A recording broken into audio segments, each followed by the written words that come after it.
It's only been a week since I filmed the Scream 4 review, and within that week, I've managed to get sicker than shit. So, just bear with my voice sounding like this. Um, this is the last review of the franchise before Scream 6 comes out. And we're talking about Scream 5. And I'm calling it Scream 5 because if they're going to acknowledge the new one as 6, then I'm going to call it 5. I've never called it Scream 2022, and I never will. So, this movie holds a special place in my heart because I can finally say that I have seen a Scream movie in theaters. I didn't, like I said before, I didn't get to see Scream 4 in theaters. My dad wouldn't take me, but because I was 11 years older and I had a driver's license, I drove my ass to the theater opening day to catch Scream 5, and it was definitely an experience. It's like, I've always bitched and complained about having to wait 9 years for Halloween 2018 to come out, and how it followed the shitty ass Rob Zombie Halloween 2 sequel. Well, in a way, I kind of felt like I didn't realize how hard it was waiting for Scream 5 until it was finally confirmed, and we were getting trailers. Because then it started making me think, man, the last Scream film that we got, in my opinion, was really good. And I've always wanted a Scream 5. I felt like the story could have continued, because I don't feel like any Scream film has a definitive end. I guess you could say that for Scream 3, but I felt like it was the end for Sydney's story. And the thing with Scream, in my personal opinion, I don't think it really needs to center around Sydney. I think Ghostface can always target somebody different. And that's why I didn't mind the TV show that much. I thought the Scream TV series was pretty good for what it was, except for season 3. I thought season 3 sucked, even though they had, Roger Jackson's voice and the original Ghostface mask. But I thought 1 and 2 was good. So, being able to see Scream 5 in theaters after a long, painful wait, it was fucking amazing. And right off the bat, I said it was my favorite sequel. And a lot of people are like, oh, that's just recency bias. Well, more than a year has passed now, and I still hold it as my favorite sequel. And I've went back and watched all the Screams, and there's just something about Scream 5 that just does it for me. Nothing will ever top the original. Nothing. But this one, in my opinion, I'm not going to say comes close, but it's up there. Yeah. This was the first movie in the franchise to not be directed by Wes Craven, who unfortunately passed away in 2015. I written a report on him my junior year in filmmaking class, and I ended up getting super emotional because I didn't realize how much of an impact Wes Craven had on my life in terms of the movies I watch and the movies that I love. Doing the research for that project made me fully realize how much of a impact he's personally had on me. And I do miss him, even though I never met him.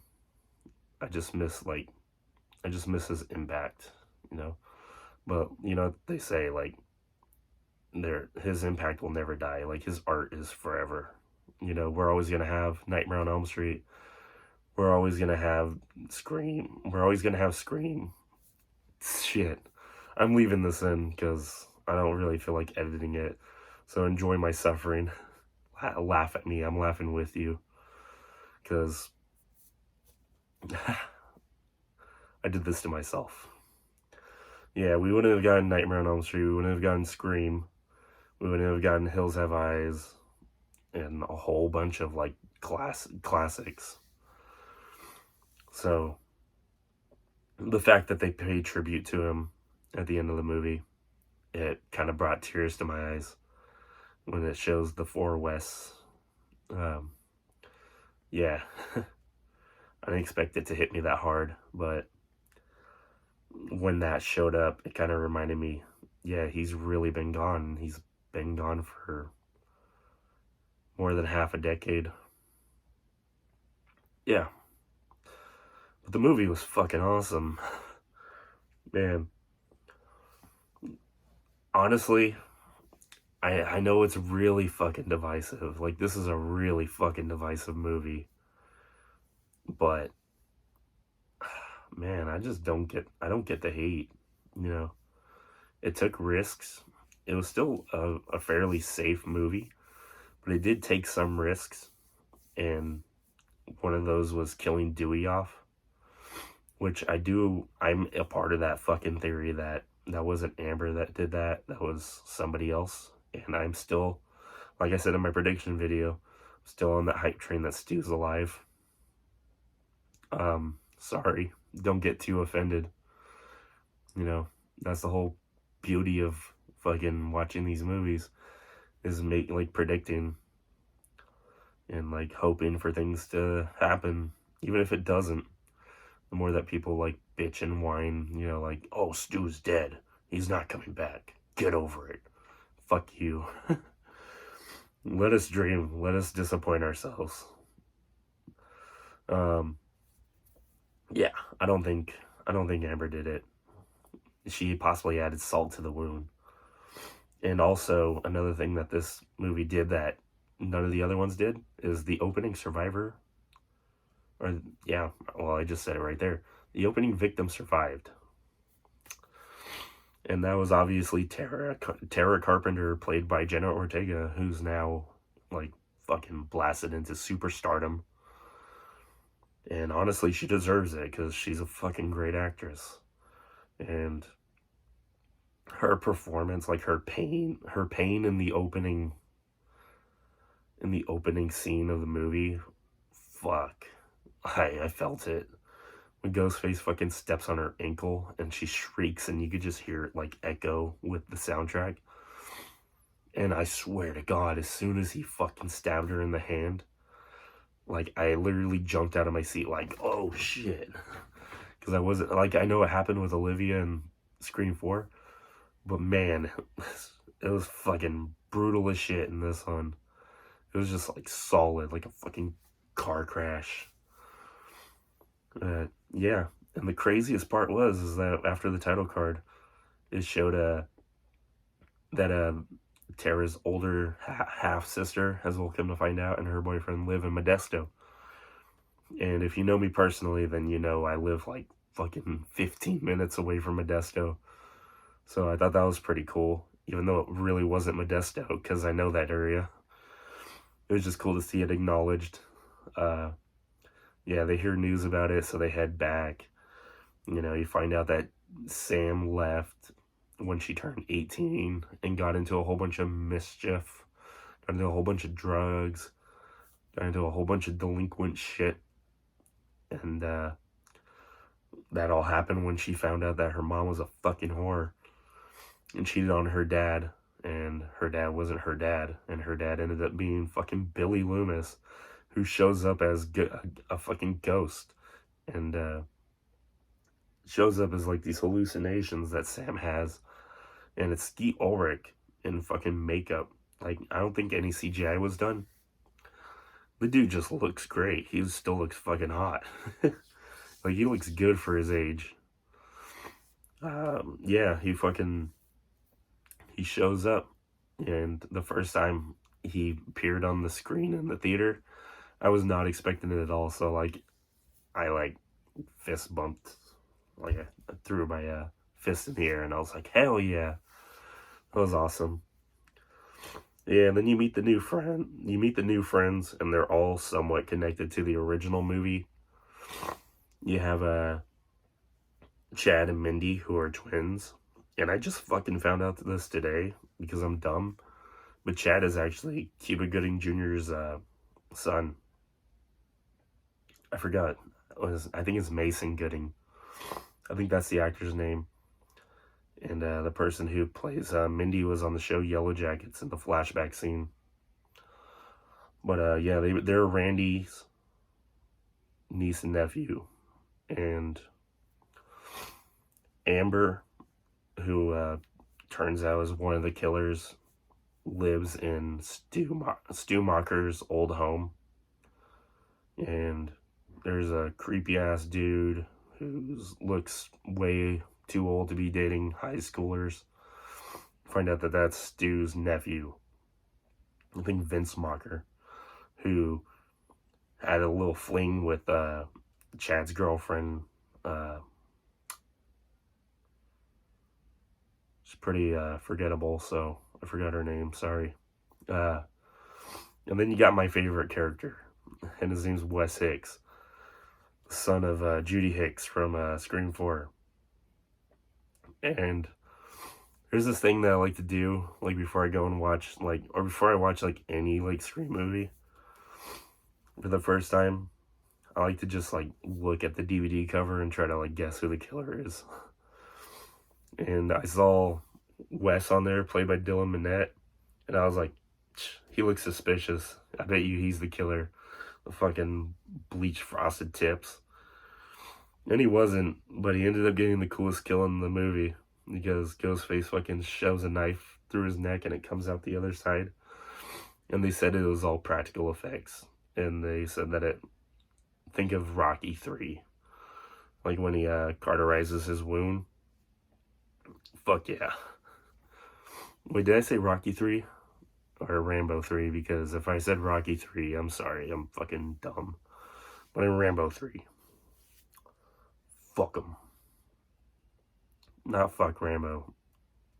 Rambo's classic, but I'm just repeating that line.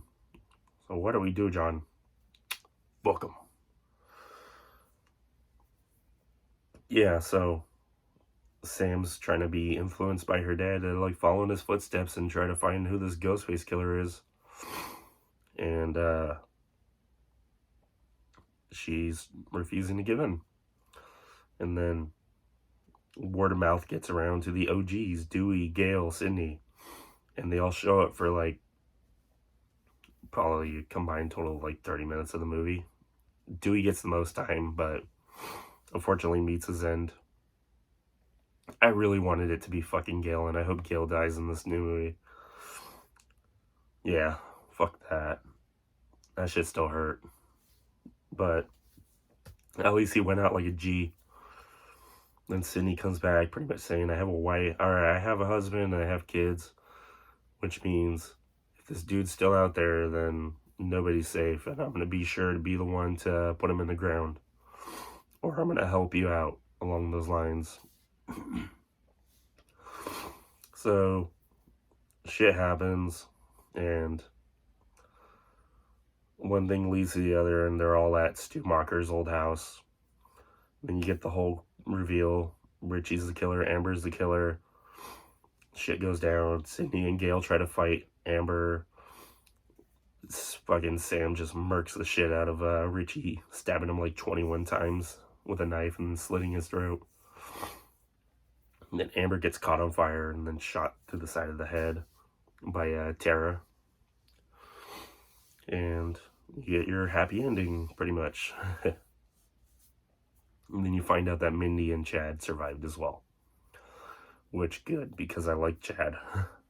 Mindy, I really didn't give a fuck about. Honestly, I felt like that whole dialogue scene where it ended with, you're the killer. It makes perfect equal sense. That was just such a fucking, like, cunt thing to say. And, like, the way she said it kind of turned me off. But anyway, that's just me. I know she's already, like, a fan favorite, but yeah. If I had to say, like, what my favorite film in this is probably the whole hospital scene. Because once, like, Ghostface pushes Tara out of the wheelchair and he activates that voice changer in his mask, I was just like, fuck, this is intense. This is intense. And then Sam's like, I'm just holding you on the line to lead to a distraction or something. I just over fucking complicated it, but Dewey comes out like a fucking badass and just shoots him. And then that's where the happiness ends, because we all know what happens next. But yeah, this is my favorite sequel. If I had to give it a rating, I would give it a 9 out of 10. Easy. Yeah, so that's it for the franchise up until the new one, which stay tuned till Friday, because I'm seeing it on Thursday and I have Friday off, so I will let you guys know my thoughts. I am so fucking ready for this movie. Son of a bitch, and it's only been a year. But it feels like it's gone by longer than the fucking 11 I've waited from Scream 4 to 5. But anyway, hope you guys like this video. Sorry for my fucking non-existent voice. Hopefully I'm better by next week. Because if I'm not, I'd probably just rather die. Whatever. Anyway, thank you. Bye.